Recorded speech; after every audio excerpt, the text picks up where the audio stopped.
Hello, this is Annie Dieu-Le-Veut, and today I'm going to read to you from the opening chapter in my first book in the trilogy, the Glastonbury Chronicles, which is entitled The Dragon Whisperer's Son. Chapter 1, The Innocent. I would love to be able to tell you when this dragon's tale was first whispered from mouth to ear. However, its tale was lost long, long ago in a landscape that was submerged under the dunes of the sands of time.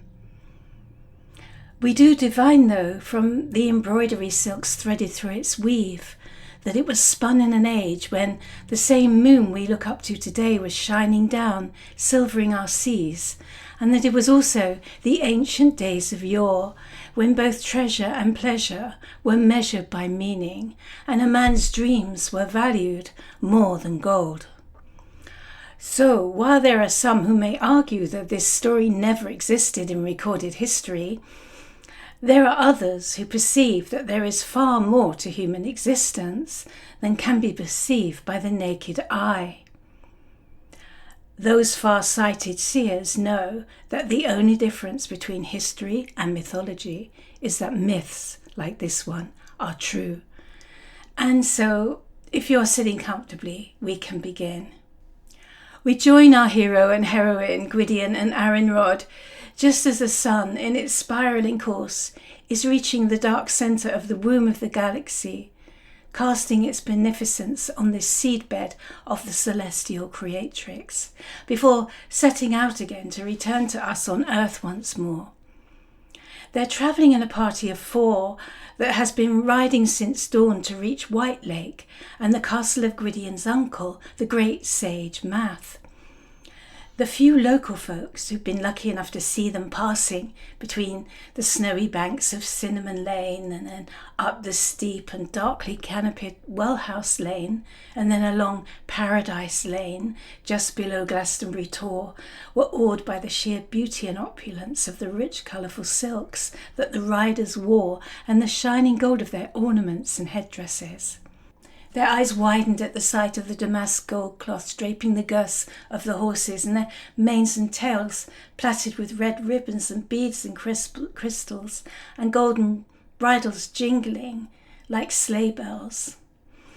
Overhead was a black chevron-shaped aerial escort of chattering starlings.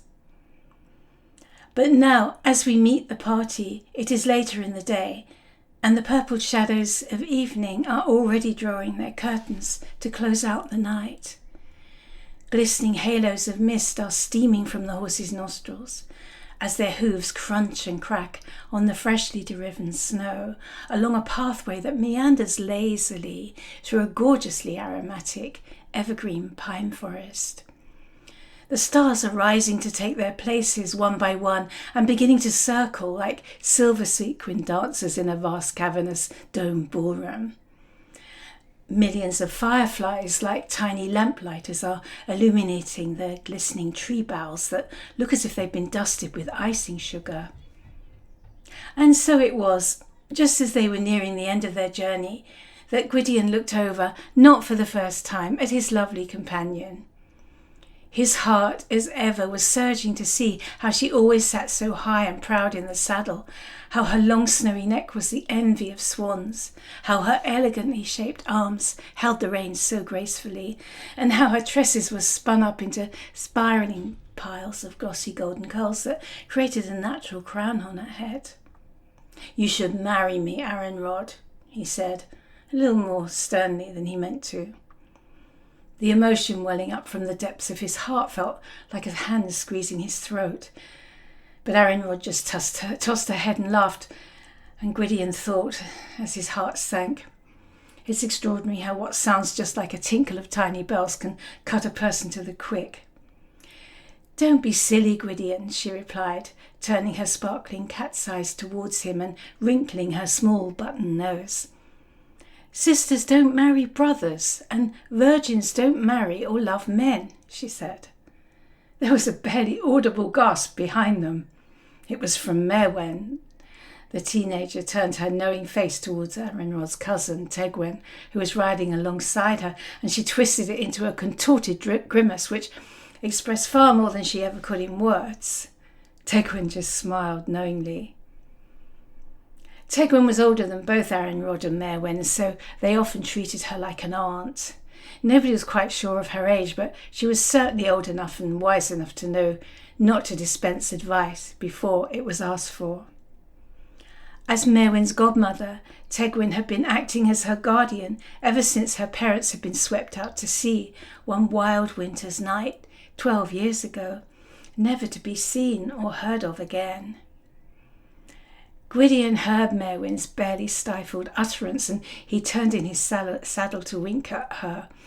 She instantly forgot all her manners and stuck out her tongue, making him grin at their shared private joke. But when he turned back, his expression fell again into the deep hollowed shadows that had been darkened by the stain of Arinrod's words. It was not just the casual style of her rejection that pained him, he realised. It was the misunderstanding that was causing such a tangled knot that itself was based on a lie. But the lie had been holding sway in all their lives for so long now that there was no one alive who knew how to untangle its threads without causing even more pain to all concerned. However, he was not going to give up. "I don't understand why you wouldn't want the love of a good man," he asked her. "Why would you not want any children?" "Because I prefer being a virgin," she replied. "I'm quite famous, don't you know, for my virginity. All the girls in the village look up to me for my purity, for my innocence of the touch of a man, and some even have pictures of me on their walls." Gwydion was painfully aware of this new fashion that had come into being ever since men had discovered their role in the making of babies. He inwardly bemoaned this change in societal mores. It had not been the ways of the old tribes. Then a woman had complete dominion over her own body, as much as a queen has total sovereignty over her own land. She could choose to lie with whomever she pleased without it being considered anyone's business but her own. But ever since he found out his contribution to the whole affair, the male of the species now insisted on marrying only brides who'd never been tainted with another man's seed, so that he could ensure that any offspring from the match were positively his own. With his advanced knowledge in the esoteric mysteries, Gwydion was only too aware of how the word virgin had been misunderstood and was now being flung around and misused and abused as much as a woman who has been taken against her will. What had started off quite innocently, with all the very best of intentions, had led to the desecration of the divine feminine and to her disempowerment. However, to appraise Arinrod of such would entail giving her a teaching for which she was not yet sufficiently evolved and ready, and that would mean breaking the rules of his craft. Adding to his discomfort was the knowledge that he and Arinrod were twin souls that incarnated again and again to share each other's path through life. He had seen their entwined destinies written in the stars.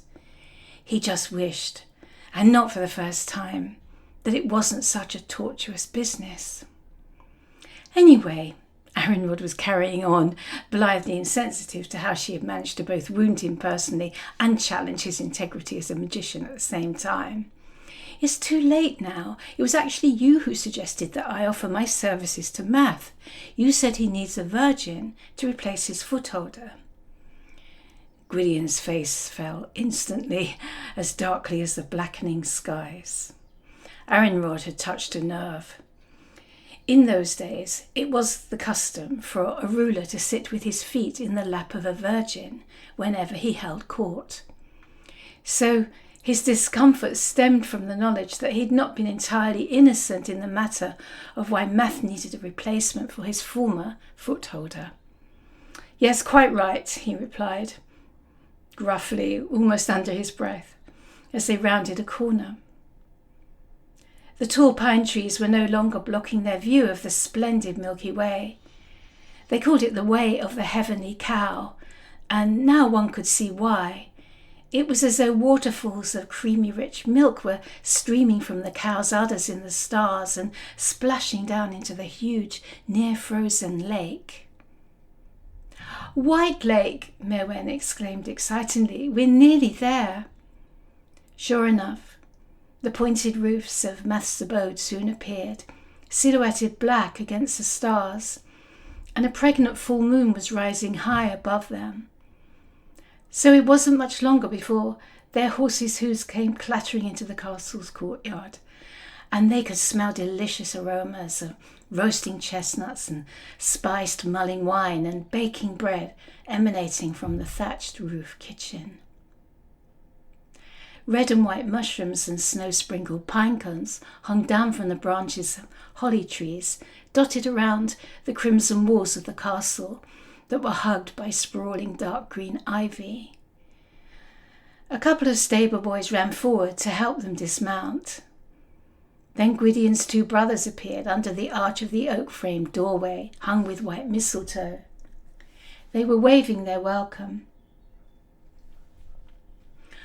Gwydion's heart rose to see Govanen and Gylfaethwy there, although he couldn't help thinking that they each, in their different ways, could give him as much trouble as Arinrod on occasion. It was easy to tell the three were brothers. They each had a pair of bright almond-shaped peat-black eyes and elfin-like horns that were barely visible through their thick dark brown shoulder-length hair. But otherwise they were very different. Gwydion was classically handsome, slim and agile, and his fiercely intelligent eyes sparkled with the mercurial quicksilver of merriment and play. Govanen, on the other hand, was a thick-set giant of a man with strong muscly arms who, in his stolid and stoic nature, was as firmly earthbound as the iron he hammered into shape at his forge in Cinnamon Lane. The third brother, Gylfaethwy, was a frailer-looking creature, whose weak, dissolute face betrayed the fact that he had no firm course in life other than the satisfaction of his own desires. He might have been considered handsome if his nose had not just been that tiny bit too narrow and elongated, and his hard, sullen eyes had not been set a smidgen too closely together. Gylfaethwy stepped forward with a bow and offered Merwen his arm. She accepted with a giggle and a flounce of her auburn curls, and then, with Tegwin's arm comfortably threaded through Govanen's, the four entered the castle. Gwydion, though, turned, and he started to wander off. Arinrod called out to him, "Where are you going, brother?" He swung round instantly at the sound of her voice. She could always make him turn on a sixpence, he thought, as if she had a leash around his neck. I thought I'd just take a walk down to the lake," he replied. "Give my legs a bit of a stretch after that long ride." Arinrod's nose twitched. She sensed, as she so often had during her long relationship with this wily wizard, that magic was afoot, and that something might be conjured up that would be to her benefit. "Hold on," she said. "I'll come with you." She ran to catch up with him, and then the two walked, hand in hand, down to the near-frozen White Lake. Upon reaching the shore, they instinctively headed like a pair of homing pigeons to a secret place where they would often play as children. There the clay-packed soil had sunk so low as to form a small hollow between the banks of the pine forest. The roots of the ancient trees were visible, poking through the earth and twisting together into extraordinary shapes. Under the illusory glow of moonlight, they would often appear as the white contorted faces and tangled limbs of creatures long departed from this realm. The pair stopped there, and then they looked up to admire the full moon. Gwydion put his arm around her shoulders, and then he turned her to face him. He placed his hands on either side of her tiny waist, almost spanning it entirely, and then he pulled her gently towards him. I've known you all your life, Aaron, he said. She could feel his hot breath on her cheeks. I am the best husband for you, he went on. You know that I love you through and through. You would always be able to trust me. Those words were like a love song from long, long ago. Every cell in her body started to yearn to surrender and fall into his arms. But this seductive force was in stark conflict with the warning signals that were coming from her mind, and she fell into confusion. She felt she needed space to think because, as ever, she was finding it difficult to get her words to join up in a straight line when she was in such close proximity to Gwydion. But her mind would not release its grip on her. Truth be told, she felt that she had never been more content since becoming a virgin. She thought it was quite the best role she'd ever had. She was respected and admired by so many for her forbearance and her chastity. Her quasi-divine froideur put her at one remove from regular folk, so they were in awe of her, thus placing a convenient wall between herself and those she considered to be the hoi polloi, the riff-raff. She started to muse to herself.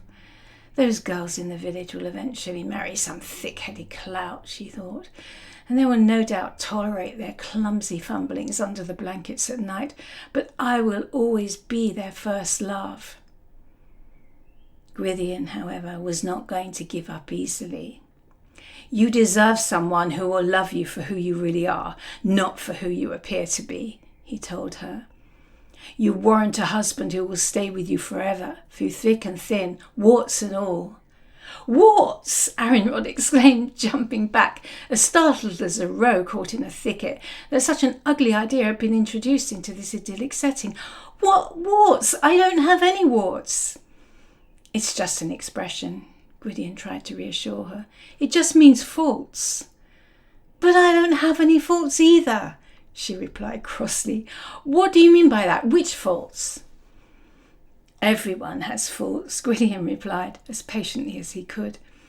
It's a natural part of the human condition. It is why we're here on earth, to learn from our faults and mistakes. Otherwise, we cannot evolve. Aaron just stared at him in horror at the very thought. His words made her flesh creep. It seemed to her that there was something quite insanitary about such people in intimate congress with one another and in examining and even loving each other's faults. She was rendered absolutely dumbstruck at the thought. But just then, Gwydion suddenly reached up to the way of the white cow and appeared to grab a handful of stars. Then he placed them in a dancing circle around her white velvet throat. It broke the mood, and she laughed with joy at such an extraordinary necklace, glittering with all the colours of the rainbow, just like real stars. Each one was sounding its own melodic tone and creating an enchanting harmony of the spheres. Aaron clutched at the gift on her throat in utter delight. However, at the same time, she was more than familiar with the nature of the illusions of her magician brother, enough to know that the sparkling, singing, orbiting orbs would soon have to return to the stardust from whence they came.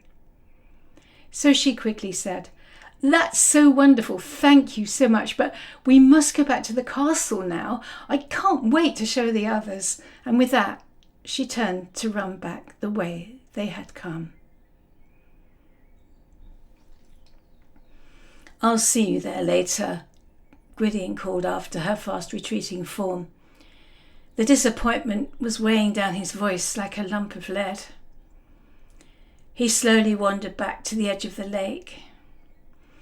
There he sank down on a fallen pine trunk. He needed time to gather himself together again and to re-examine the nub of the problem between them. He realised that Aaron needed to see pure innocence beaming back at her whenever she gazed into her looking-glass. And he had found that pure innocence strangely attractive at times, so much so that he had gone along with it so as to win her favours. He also knew, though, that the childlike visage she saw in her mirror was a mirage, a sort of ghost from a never-never land that she was lost in. and that to take advantage of it would be extremely remiss. However, he wasn't perfect. After all, he was only a man. What good was all that training in magic? He was thinking to himself. If my ethics preclude me from making the woman I love return the favour, how is it that I can command the stars from the skies to decorate her throat, but I cannot command her love for me? It was then that he sensed he was at some kind of crossroads in his life. He had always been intent on being eternally faithful to the one he knew was his twin soul. He could hardly countenance the thought of giving up on her.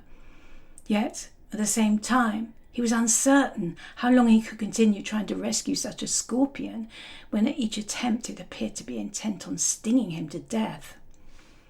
Suddenly he sensed a movement from the oak tree behind him. He turned to see a flash of white antler.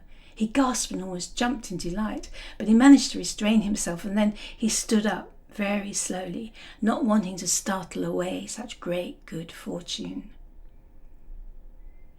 It was the White Hart, such a magnificent beast standing tall and proud, its head crowned with a wreath of oak leaves and red-berried holly, and the full moon was framed between its huge white branching antlers. It opened its mouth and said, "Solstice greetings and blessings to you, Dragon Whisperer." Gwydion looked away, so as to avoid his gaze directly piercing the divine creature's eyes. He longed for a conversation. No, he corrected himself, an audience with the White Hart. But he also knew it was a height of bad manners to stare directly at it. So he sat down again on the log and closed his eyes, and it wasn't long before he began to slip into a liminal space between the worlds, one where he knew it would be easier to communicate with the stag away from prying ears. Eventually he was satisfied that he'd made the connection, and he said, "Lord of the animals, I am most grateful to you for your blessings of the winter solstice and for gracing me with your presence." The White Hart just nodded. So Gwydion went on. "I know Herne the Hunter has sent you to prevent me from breaking a taboo, and so please give him my utmost thanks." The antlered emissary snorted its agreement and pawed the ground before him. "But I need your help," Gwydion continued. "We are moving into the times of the new ways. The taboos of the old ways are being smashed to pieces, and Arinrod is an unwitting victim of all that, and so is our great eternal love. So please, would you kindly give my message to the great Herne? I will happily respect and honour the taboo that prevents me from giving too much sunlight to a seed before it's had enough time to germinate in the dark. But at the same time, I don't believe that I'm subject to another taboo which has only come about through generations of misunderstandings and lies." Suddenly, all his words and thoughts ceased. The whirrings of his normally quicksilver mind were as frozen as the lake before him, and silence descended. After a short while, the White Hart cleared its throat to reply. "You're quite correct," it said, "although you have not always been so. There have been occasions in the past when your clever, lawyerly mind has interpreted the rules to suit yourself, and this has caused chaos and heartache to so many others. And yet you seem now to be learning from your mistakes. This is good progress, and Herne will be pleased when he hears of it." Gwydion sighed, as much with relief as heartache, but the White Hart had more to say. "However, for you to unravel the knots created by the unjust taboo Arinrod is suffering under, and right the wrongs it has caused, would be a huge, heroic challenge. It would be an unbearably tortuous serpentine path in which you would risk losing everything, and so no one would think any the less of you if you just decided to bypass that course for another. You could, for instance, just take a regular good woman for yourself, who will placidly go along with giving you the family and the happy life you desire. There are plenty of such women who would consider themselves the most fortunate of brides to have you waiting for them at the altar." Gwydion instantly shook his head. "No," he said, under his breath, but firmly. "In that case," the White Hart replied, "I will issue the challenge now on behalf of Herne the Hunter, and his blessings will be on the whole enterprise." And with that, the stag stepped back behind the oak and was gone. Gwydion sat for a good long while after that, lost in deep thought about all that had just transpired. Then he stood up and began to make his way slowly back to the castle. So I hope you enjoyed that extract from the opening chapter of The Dragon Whisperer's Son.